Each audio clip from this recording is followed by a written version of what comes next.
All right, great. I guess we'll get started here. Hi, everyone. I'm Erin Castellanos with the Bob Marshall Wilderness Foundation.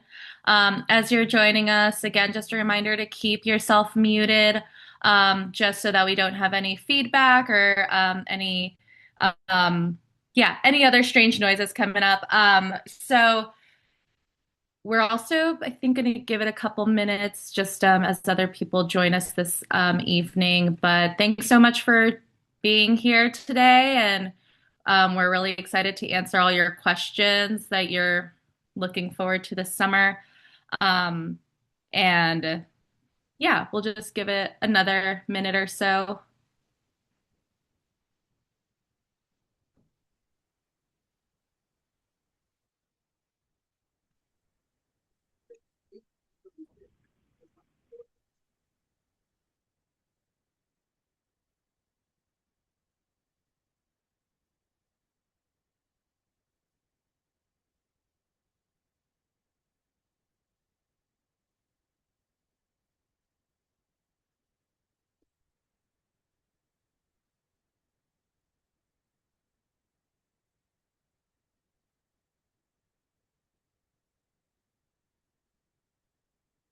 All right.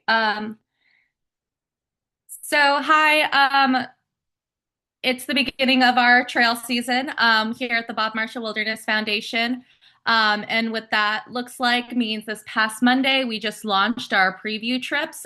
So hopefully you've already taken a look at our website, bmwf.org/volunteers adventures, and have some thoughts and ideas of some of the projects that are coming up this summer.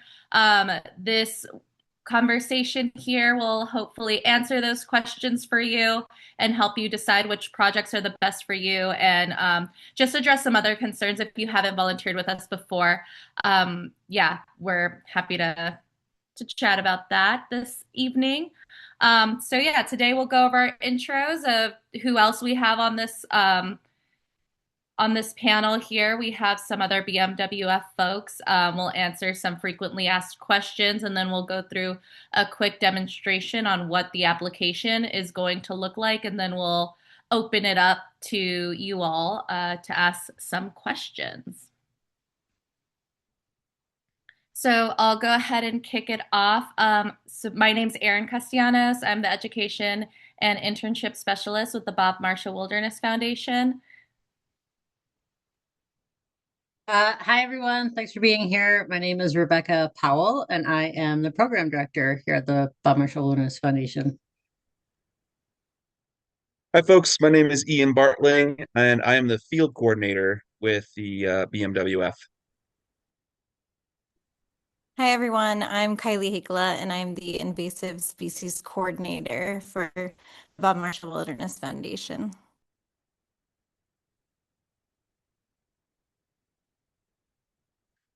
So a little bit about the foundation. The Bob Marshall Wilderness Complex is 1.6 million acres of wilderness. My photo, unfortunately, I don't think is loading on my end, but it's a really great photo of Ian with the crew doing some saw work. So if you can just use your imagination, it's there.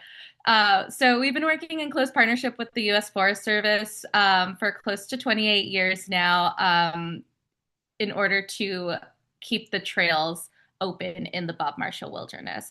So we choose a list of projects every year with the Forest Service. We're looking at somewhere close to 35 this summer, and the list is out. And so you can take a look at those projects that we've planned with the Forest Service, and we'll be recruiting you all to join us on some of those projects this summer.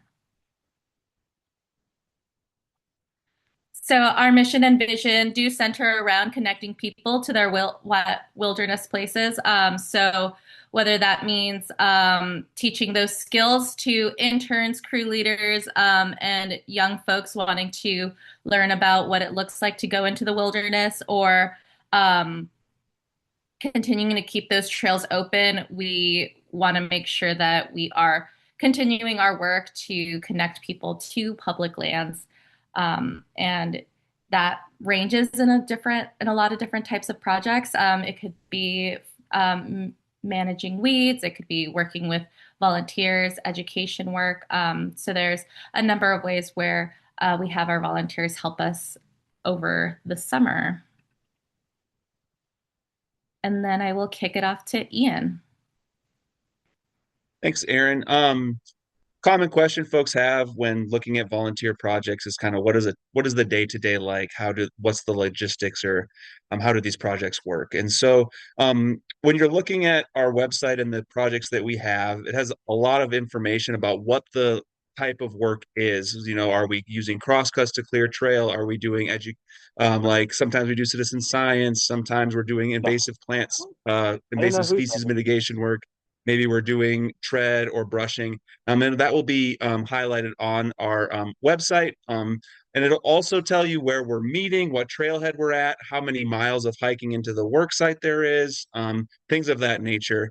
But once you're on the project, what the day to day ends up looking like is your crew leader is up early to get water going for coffee or tea, and they're setting out breakfast. Our breakfast ends up being kind of a continental style breakfast. So they'll put out things like oatmeal and fixings, granola, powdered milk, perhaps some bagels and cream cheese, um, dried fruit or even fresh fruit as well. And like I said, there's always coffee, plenty of coffee, and tea for those who don't prefer coffee. And then at that time, you're also kind of making your lunch for the day. So you're getting up and taking care of those things. And then we're hitting the trail by 8 a.m. generally. So by hitting the trail, that means your pack is ready to go. You've got your boots on, you've got your lunch in your backpack, you've got your water all filled up. And as a crew, you are starting your hike to the work site. The work sites are differing distances away from the base camp. Sometimes your base camp is right near where you're working. Other times you might have to commute 2 to 3 to 4 miles to the work site from our base camp. And as I mentioned before, that's all that information is shared on the website. But as you then at 8 a.m. we're leaving for our work site and we're working for the day on whatever type of project we're doing. We'll take a short snack break mid-morning around 10 a.m. Continue to work until about noon, where we'll take a half-hour lunch, and then continue to work. And we're trying to be back to camp by 4 to 4:30 every day. So it ends up being between 7.5 to 8 hours of work per day while we're in the field. And once back at camp, your crew leader will put out an appetizer of some kind to kind of tide you over until dinner's made. Folks generally take time then to, freshen up, change out of your work clothes, maybe go swimming. And then pretty quickly after that, your crew leader is going to start making dinner. And then after that, there's time to hang out, go fishing, read a book, chill around a campfire with your fellow volunteers. It's not really highly structured in the evening, and that's by design so that you can enjoy the place that we are, and we're not filling every moment with some sort of programmatic piece. That being said, a couple other things worth mentioning about what a typical day is. Although there is a designated crew leader on your project, volunteers should expect to help with communal camp things, hanging the food at the end of the day, helping collect firewood for a fire, helping filter water, helping prepare dinner under the guidance of the crew leader, helping with dishes as well. Those are all kind of parts of the experience while you're out there. It's worth mentioning that some of our projects include like a day off midweek. If you choose to sign up for a longer project, there might be a day off. And those days can be used to lounge around camp, go fishing for the day if you're in proximity to some fishing. Maybe there's a day hike nearby that you'd like to go check out. Those times or that day off is your day to do with as you please. And your crew leader will set maybe some boundaries around that. Mainly, we just need to know where people go. But it's worth saying some of our trips do include a day off as a part of the experience. Um, Outside of the day to day, I do want to also mention that the website, when you sign up for a project, it'll also talk. Sometimes we meet the evening before a trip starts and we might camp out as a group the night before you hike in. That can help with the longer hikes, just being in proximity to the trailhead. Other times you might meet the morning of and then caravan to the trailhead and hike in the same day as you meet. It'll all just depend on what the project is, but all that information is very clearly articulated on each project's webpage that you can see as you're deciding what trip might be for you.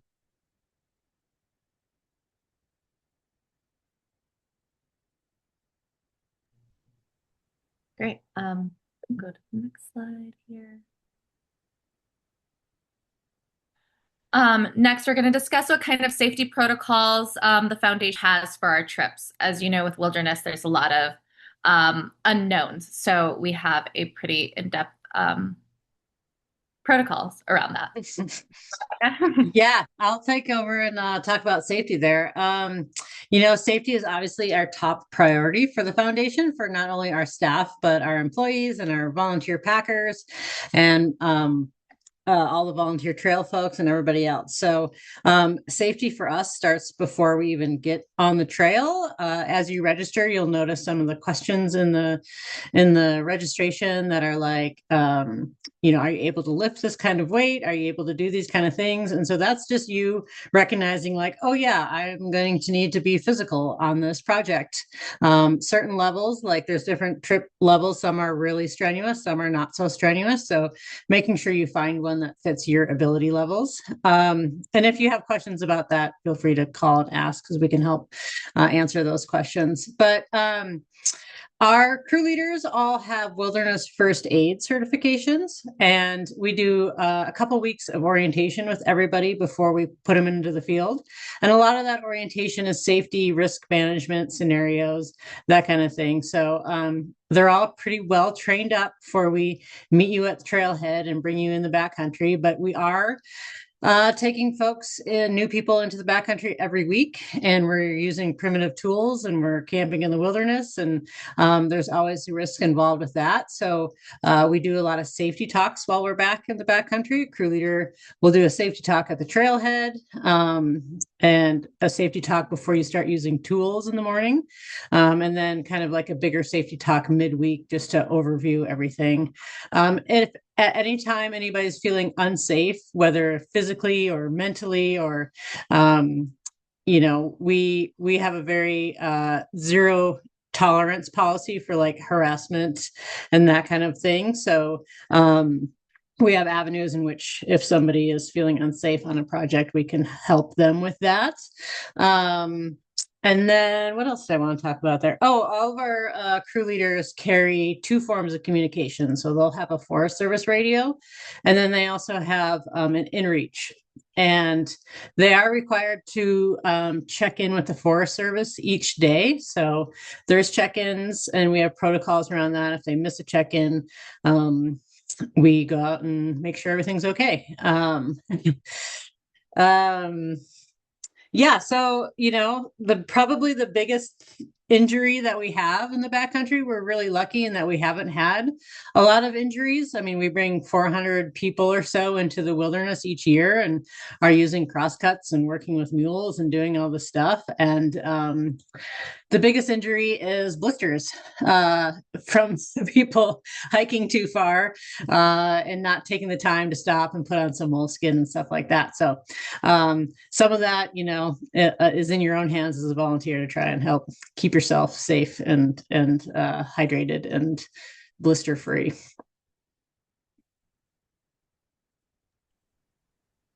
And if any questions do come up from any of these topics, feel free to write them down and hold them till the end. We will have some time, or you can pop some in the chat, and then if you have any that immediately come up, and then we'll again address those towards the end.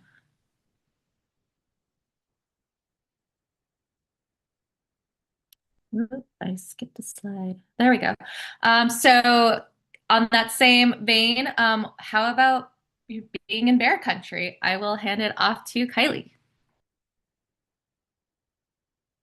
Hi, everyone. So one of the most special things about the Bob is that it's still so wild, and that means it's home to both black bears and grizzly bears. So with a few simple camping practices, we can keep both people and bears safe while we're out there. The Bob has a very healthy population of both black bears and grizzlies. So understanding how to camp and travel in bear country helps ensure that everyone has a safe and enjoyable trip.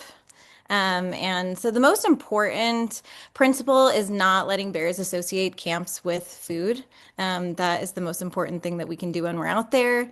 So the first step is proper food storage. We never leave food unattended. even for a moment.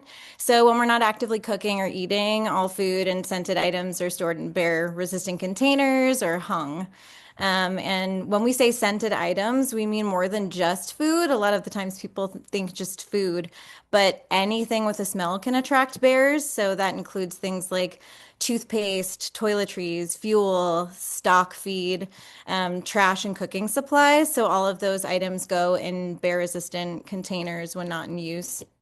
And when we set up camp, we also use something called the triangle method. So this means we separate our sleeping area from our cooking area and from our food storage area.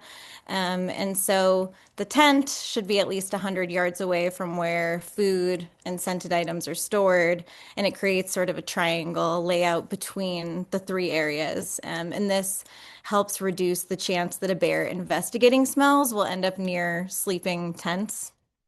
Um, yeah, and so also when we're hiking, there are a few simple practices that can help reduce surprise encounters with bears. We recommend hiking in groups whenever possible, which is something that we'll be doing when we're out there. We'll be a big group. Making noise while traveling and staying aware of your surroundings. So talking, clapping, calling out occasionally can alert wildlife that people are nearby. Generally, bears don't want to see humans, so if you make enough noise, they'll get out of the way. And everyone traveling in the Bob should also carry bear spray and know how to use it. Bear spray is one of the most effective tools for stopping bear encounters, and it is an important piece of safety equipment in bear country. And so by practicing good food storage and setting up a thoughtful camp and being aware while traveling, we can safely share the landscape with bears and help keep them wild. And that's everything.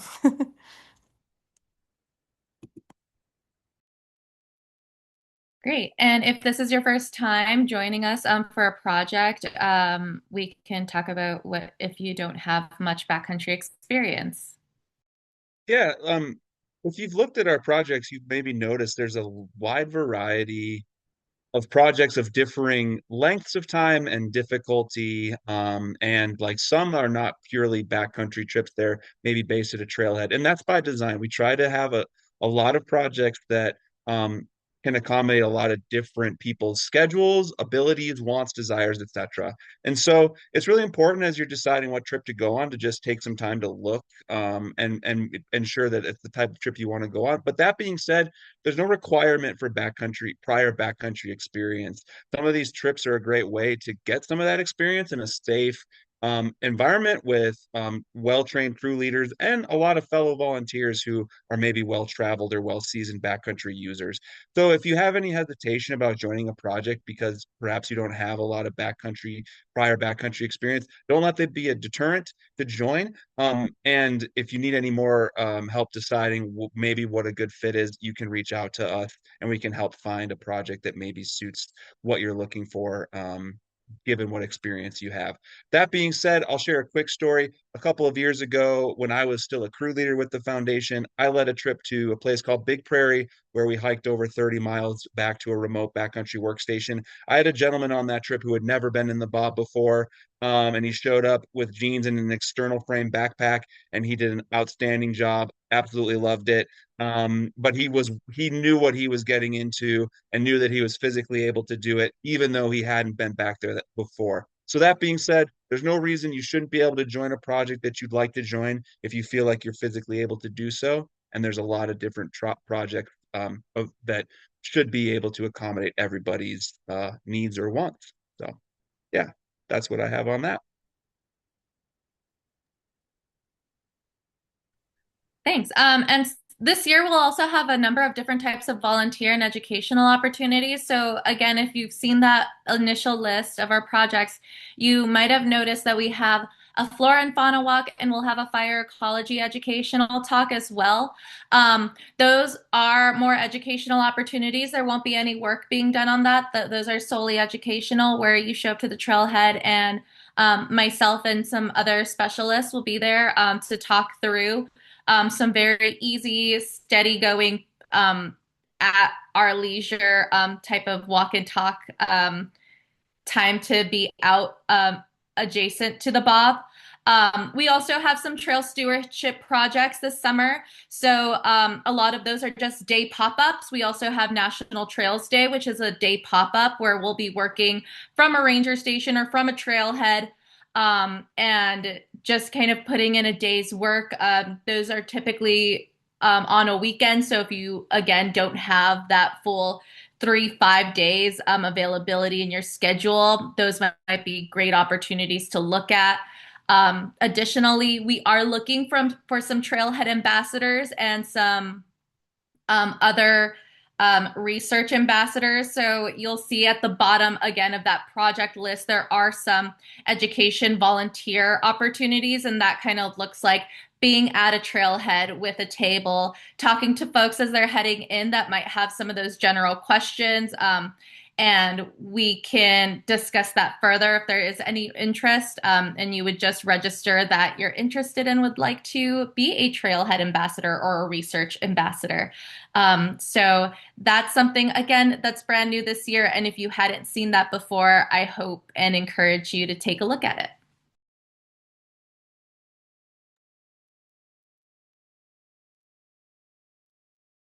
So I'll take a second to talk about, I was talking about just recently, if you have no backcountry experience, that's okay. And I've also mentioned the web pages that describe each of our projects, and you're going to see these icons on those pages. And what they're trying to indicate is sort of the difficulty, the strenuousness of each of these projects. We have some projects that, it's these these symbols are used to indicate the difficulty to get to your base camp, and then also the difficulty of the work. So, for example, the upper one, easy, perhaps an easy project to get to the backcountry or to get to the base camp would be just a trailhead based project, or maybe you're only hiking 1 to 2 miles in. We have projects like that where maybe you're camping out of your car, or it's a short hike into the base camp, and that would be an easy project. All the way up to the bottom where it says like strenuous, where we have a project where you're hiking over 2 days, over 30 plus miles to get to your work site, and we would qualify that as a strenuous hike in, and then everything in between. And the same thing with the work on the right side there. Perhaps an easy project, maybe you're doing some light brushing, or working close to a trailhead, but nothing that's overly strenuous. All the way to the bottom where perhaps you're using crosscut saws to clear large diameter trees all day long for multiple days in a row, and you have a large commute to and from your work site every day from your base camp. What's really important as you're looking at our projects is to look at these symbols, and then each project has a description specific to that project for both the hike to the base camp and the nature of the work itself.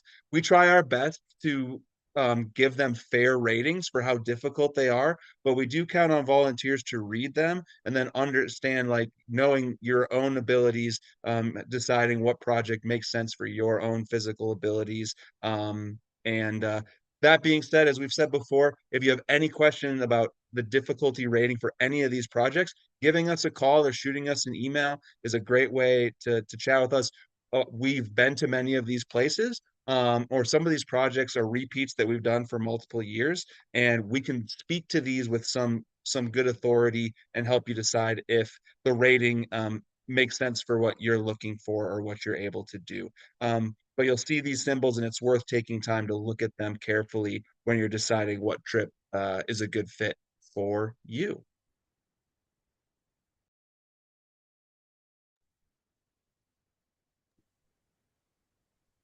And now we'll go into invasive species. Awesome. So in the Bob, we're lucky to have an incredible diversity of native plants that support wildlife, healthy soils, and clean water. But unfortunately, like many landscapes, or like most landscapes, the wilderness also has noxious and invasive weeds. These are plants that aren't native to this ecosystem and were introduced in a variety of ways, sometimes intentionally as ornamental plants and sometimes accidentally through things like livestock feed and recreation. The challenge with invasive plants is that they're extremely good at surviving. So many of them tolerate drought, they spread quickly, and thrive in disturbed places like trails and campsites and burn areas and anywhere the livestock likes to hang out. When they establish, they can outcompete native plants and slowly change the plant communities that wildlife depend on. So it's really important to try to mitigate that as much as possible, and that's where our volunteers come in. Um, One of the most important things volunteers can do before arriving is helping prevent bringing new weeds into the wilderness. Seeds are tiny and they can hide in a variety of places, like the tread of boots and Velcro, backpack pockets, and things like felt-soled waders and boots. So before your trip, we ask volunteers to clean their gear really well. Things like scrubbing mud and debris off of boots, especially on the soles and laces, shake out backpacks and pockets where seeds might collect, wash clothing and gaiters that have been used in other areas, and check Velcro and seams, which love to trap seeds. And if you do use felt waders or felt boots, then give them a really good cleaning and allow them to fully dry before traveling. Those simple steps make a really huge difference in protecting the wilderness, and preventing new weeds from arriving is actually one of the most effective tools we have. And then once you're out in the field with us, we'll teach you how to safely remove invasive plants and help restore native vegetation. It's good to have proper PPE like gloves and long sleeves and long pants and all of that, but we'll be able to provide some of that as well. Thanks.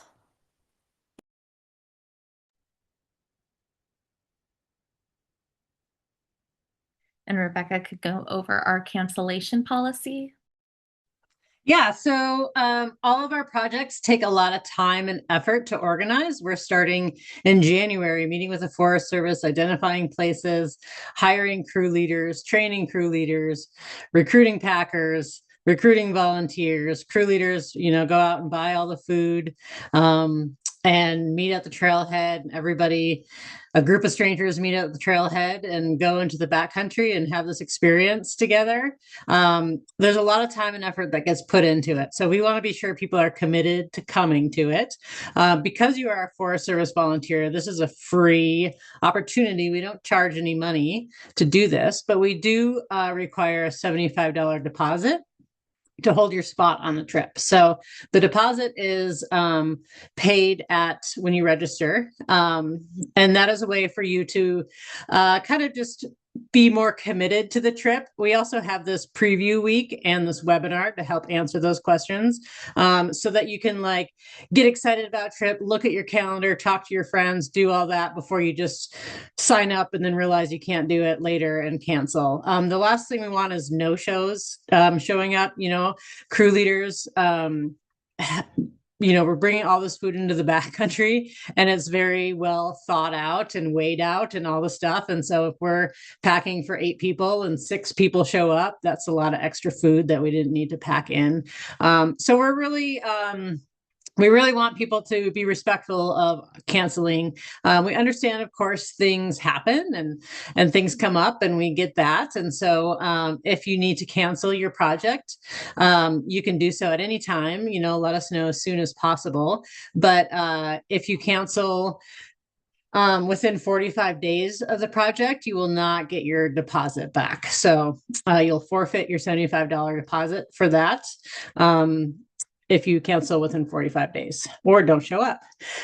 Sometimes we need to cancel the project.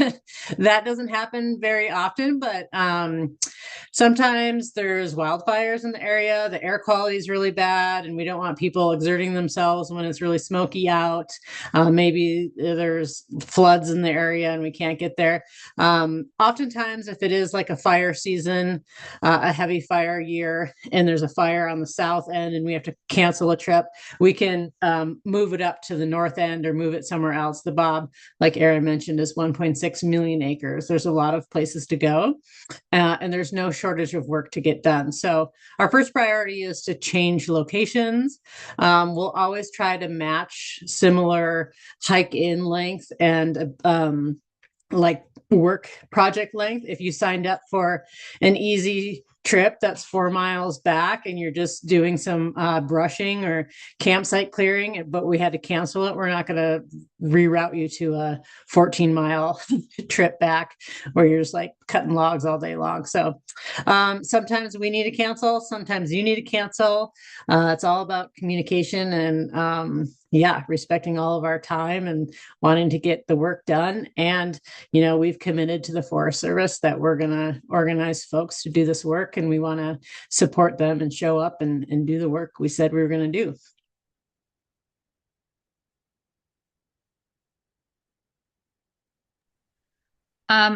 Great. Yeah. And so, as I mentioned earlier, trips are available for registration March 9th. And the registration page is going to look a little something like this once it is available. So very standard information, just in case we need to get in contact with you. Additionally, you can register other people. So for example, you want your husband, wife, partner to join you. You're welcome to also sign them up at the same time you're signing yourself up. At this stage, you can also see, as we mentioned, some of those risk analysis disclaimers will be here as well. You can click here to read some of those job hazards as well as just some of the risk with going on our trip. And again, feel free to peruse these at your leisure. But this is essentially what the form looks like. Additionally, once you agree and continue, there will be a page where you disclose some medical information, and it's just some stuff for our crew leader to know. So allergies, previous injuries that might affect you while you're on your hike, as well as just some general information, like whether you're a big heavy eater or not that big of a heavy eater. That kind of also helps us do some of our meal planning. Or even knowing what your background is with backpacking could be really helpful for us as we put on this trip as well. And then once you do register for a trip, there will be additional emails, not a ton, but there will be a number of emails coming from us just to remind you of your trip, to keep you updated on what to get together and kind of keep you informed on the status of all of that.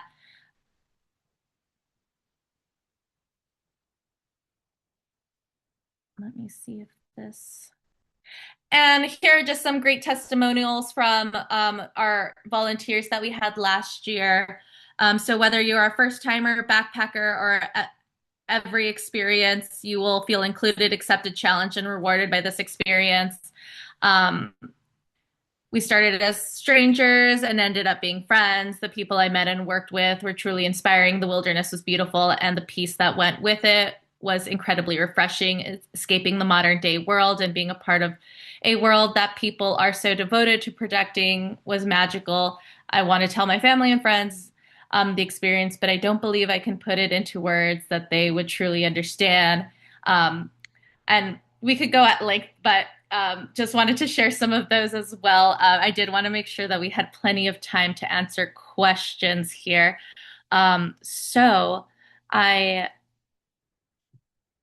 Rebecca, I'm not able to see any questions that were potentially in the chat, but if there are any questions, happy to, if you were to select raise your hand, I'll select you and can have you ask any questions. Erin, we don't have any in the chat, but I just wanted to, something that came up for me that I wanted to talk about was that there is a packing list of what is required and recommended for folks to pack on the trip. And like we mentioned, a lot of those backcountry trips, anything that goes into a backcountry camp gets volunteer pack support. So the mules and horses are carrying the food and the group gear and the tools, and you need to just carry your own personal stuff. So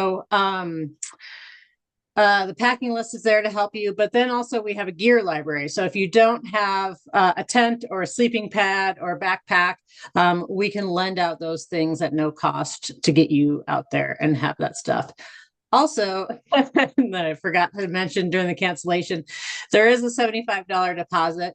There's a $25 deposit if you're a student. And then if you're a tribal member, you can enter a code and then that your deposit is waived for that. And then if there's ever any like financial burden on you, you can reach out to us directly and we can help you pay for that deposit. So I wanted to throw that out there. Looks like there was something in the chat. Yes. Can you register for more than one project? Yes, you can. You can register for as many projects as you would like. You will pay the deposit for each project you register for. And you have to register for each project individually. You can't, pick from a drop down of all the trips you want to do. You have to go in and register for each project individually. But you can register for one project, 10 projects, however many you want.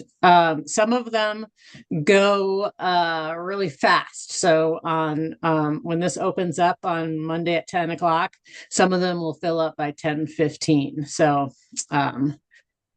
be aware of that. And we have another question here, how young of students may attend. So because we are under a Forest Service agreement, that agreement only covers youth 12 and up. However, if they are the age of 12, they do need an adult supervisor, a guardian with them, up until the age of 16. So we request that an adult accompany anyone under the age of 16 to 12. But afterwards, we do have a Girls in the Bob program, and they don't need an adult joining them because they'll be with our crew leaders and myself. So they're fine at that age. And hope that answered your question. Next, we have a question from Audra. I'm a strong hiker, but have never done trail crew work. I would like to try, but I am not sure exactly how to evaluate my upper body strength for more strenuous projects. I was specifically wondering about the part of moving trees. I don't think I could lift a big tree. Ian, I think that one's for you. Yeah, I mean, when you're cutting trees and clearing downfall off a trail, you're not doing so alone, and it's very much a team effort. That's part of the joy of doing the work is the camaraderie that comes from doing this challenging work as a team. That being said, I don't think you should be concerned about lifting a big tree by yourself. And there are strategies to do that in tandem with your fellow volunteers. So if you can get to the work site, if you have the ability to hike in there and you have the stamina to work all day, I think that you would be able to find yourself having a great time on some of those more strenuous projects. They will be strenuous, they will be challenging, but you're not going to have to do all that by yourself. And hopefully that is a good answer to your question. Next, we have a question for Kylie from Molly. Any special skills or gear for managing weeds along the backcountry South Fork of Flathead trip? So the boats and I believe the life jackets are actually going to be provided by the Flathead Rivers Alliance. I know the boats are. And the life vests, I believe they mentioned that. So basically, it's just going to be the same in terms of packing, that packing list. It will be like the same for um, for that list. So that's the things that you'll need to bring. And in terms of special skills, you don't need to have river skills because the volunteers won't be operating the boats. Being comfortable and around water would be good. And in terms of the actual weed work, we'll teach you how to do that. It will be pulling weeds, and we have the tools, and that will all be provided in the gloves. So, just the normal packing list that we have on there will suffice. Next up, we have a question for Rebecca from Connor. Is there any ability to pick up a canceled spot of someone else last minute? Um, for example, if someone bails out last minute, can I fill it if the schedule allows? Yes, for sure. You know, a lot of the trips that fill up fast, they have a wait list, and I recommend if you wanted to do that trip, and it's full, then sign up for the wait list. And sometimes people do cancel last minute, and we reach out to wait list folks, and it is hard to make a decision like, oh, can you go into the backcountry for 5 days and 2 days? And people are like, no, I can't do that. So if you do have that flexibility, and you see a project that you like, sign up for the wait list for that. But also like email myself or Ian and let us know your name and that you have that situation. And then we'll just have you in the back of our head. We're like, oh, this trip has some openings. Let's reach out to Connor and see if he's available and wants to join us on one of those projects. Next is a question for Ian. Can you talk more about the women's hike regarding physicality? I'm not sure exactly what the question's asking, but what I think it's asking is the women in the Bob trip. It's going to Goat Creek, and so that project, it's about a 9 mile, or excuse me, about an 11 mile hike into the base camp. Like a moderate hike, I would say. I mean, 11 miles is 11 miles, but you're not going over any big mountain passes. And the project is saw work, so using saws, cross-cut and hand saws to clear the Goat Creek Trail. And so the trail that that trip will be clearing is roughly 4 miles long. So there is the potential for an 8 mile round trip hike to and from for the working days themselves as you clear further and further up the trail. So it will be it's definitely like not an easy trip, but that's sort of the nature of that project. If you had more specific questions about it, please like reach out to me directly and maybe we can chat on the phone or correspond via email, ian@bmwf.org, and I can answer any specific questions that folks have about projects very easily that way. And the next question I can just keep going, Aaron, I Yeah, saw a couple about the water next two. filtration. Uh-huh. We carry gravity filter systems for all of our base camps, and then crew leaders also carry a small water filter on their person for days in the field. So there's a large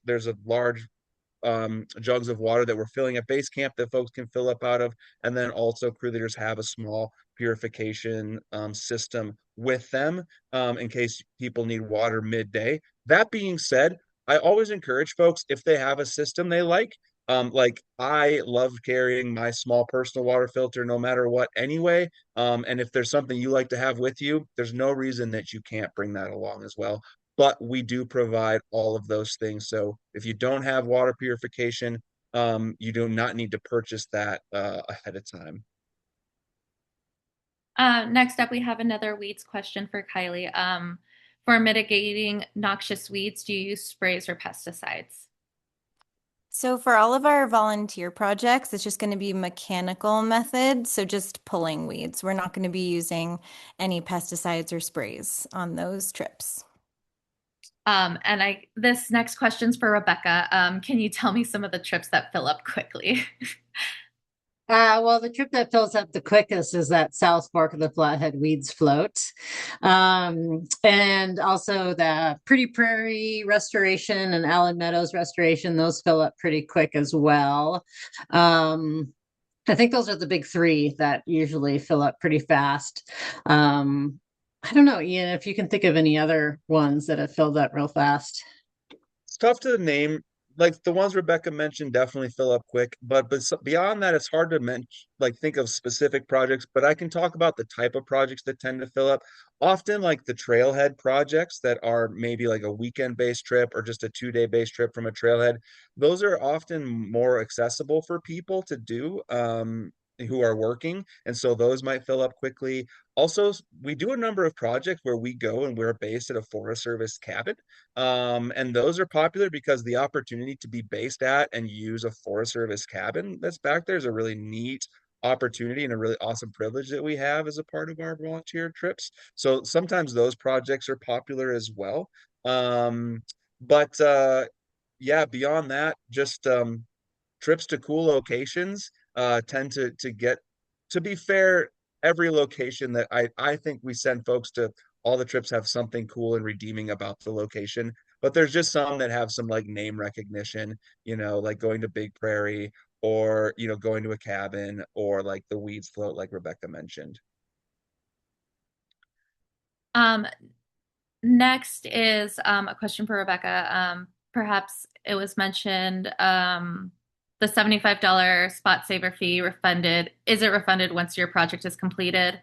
Um, Also, are trip leaders listed on the trip schedule prior to choosing? Was curious if a leader I knew was still working here.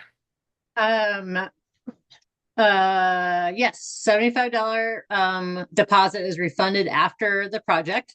So after the project, you'll get an email that has a link to a survey on it. And in that survey, there's the option to get your refund back, your deposit back, or you could donate it to the BMWF. So yeah, that's the option that's in the survey that you get after the trip. As far as crew leaders listed, we don't have them listed on the project details, but once you get the details, you'll get an email about 2 weeks before the project to 10 days before the project with more details in it, and you'll have your crew leader named there. We do have all of our crew leaders listed on our website where you can like go there and meet them, get to know who that is once you see who's leading that trip. Otherwise, if you're curious, just shoot us an email and be like, hey, who's leading BMWF number 25? The one that I don't know who the crew leader that's returning, but the one crew leader we have returning this year is Henry. So everybody else is going to be new for us. I have a question for Ian. Any trips involving the Trilobite Lakes started looking at the creeks, but Yeah, we do not do any this year. We don't have any projects in the Trilobite Range or in those Trilobite Lakes in that area. And That's on the Spotted Bear District for what it's worth. Not that it matters, but yeah, that's an awesome location, a great place to go visit. But we do not have any projects there.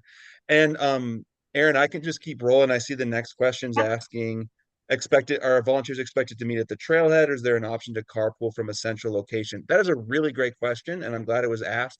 Um, I will be sending every volunteer group, like has been mentioned, 2 weeks ahead of time, details about the project, including, if you indicate that you're willing to share your information, I will include like the name, location, and then phone number of other volunteers. And that's for the purpose of coordinating carpools. So, if there's two people coming from like the Bozeman area or from the Missoula area or wherever, and they want to carpool, save on gas, that is something that we're happy to help facilitate. And very often, volunteers will email me well in advance of the project, well, in advance of that 2 weeks, that I'm going to send that information out anyway, and say, hey, do you know of anybody coming from this area? Or I'm flying in from out of state. Is there somebody who can pick me up? And what I will do is, if there are people in those areas or near those airports or near those cities, I'm happy to like make those connections to help facilitate that carpooling or that communal transportation. That being said, if anyone's concerned about their personal information being shared, I never just give out folks emails or phone numbers without first getting permission from you. So we're not just sharing that willy-nilly, as we're getting ready for these projects. And just to clarify, that will be one of those questions on the registration page. That also includes permissions for photographs to be taken, as well as that roster being shared with your information. You can select no or yes on either of those options when you are registering for the project. Additionally, your crew leader may check in with you if you selected no and just reconfirm that it's all right to take photos. And to again have that information shared. And I'm going to give it another minute for folks to think of any last questions. This is your time to ask all of those things that you're wondering, and we're here. We're here to answer them.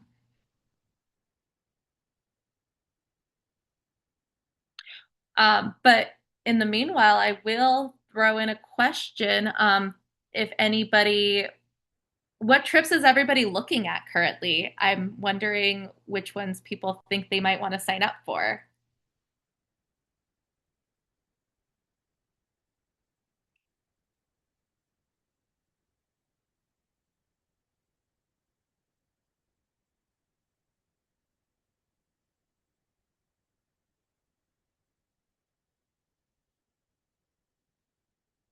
I don't know which one the July 22nd one is, but that should be a good time of year to go on a project. Um, and Scapegoat Crown Mountain, that one should be really fabulous.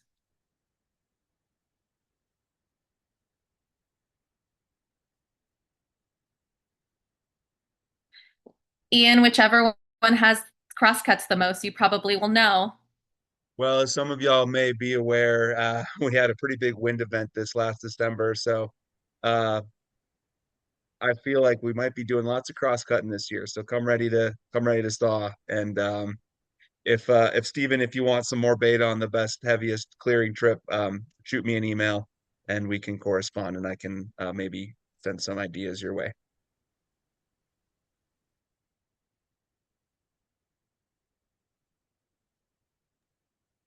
Patty, if you'd like some advice on a trip that's good for you and your grandson, again, email me and I'd be happy to correspond with you and help find one that is a good fit. Also recommend some of those education walks. That one could be really fun. Again, not knowing what age your grandson is. And I also wanted to address Catherine's question. Altitude elevation, it varies on what area you're going in. If we're going over, the Swans, we're going to be climbing pretty intensely. Versus some projects on the east side might be a little bit more flat. And Ian, if you want, you can speak a little bit more on that too. Speaking to elevation and altitude, it'll vary by project, but I try to in the description of the routes in just indicate how many feet of elevation you can be expecting to have to climb up and down to get to the work site.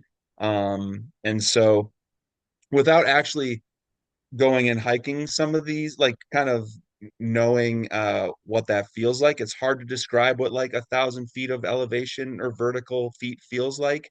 But you know, again, would say please reach out to any of us directly, and maybe like a phone conversation would be a great way to kind of address any of those concerns or alleviate any concerns about ability or just clarify what that is like.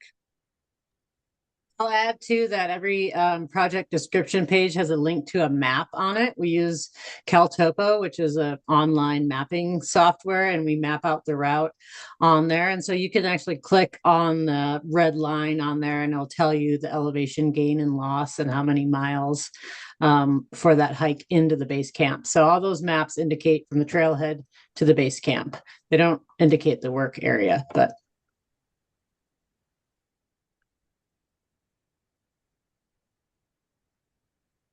Great. And if you do have any additional questions that you think of later, you're welcome to reach out to us. Phone, email, Instagram, Facebook, all of those methods, mail, snail mail, we answer those as well.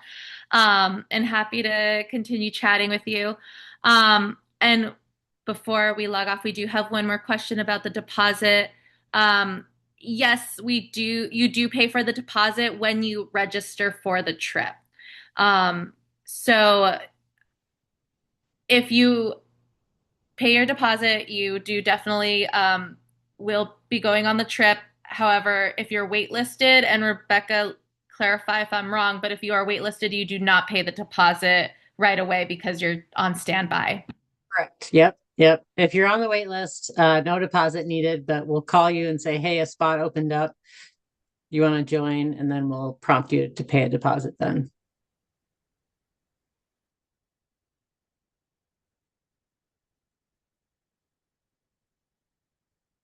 Awesome. Yeah, feel free to contact us if any other questions do come up. And thank you so much for spending your evening with us. And we really are glad to have answered all of your questions and excited to see you this summer. And we can't wait to be there this summer either.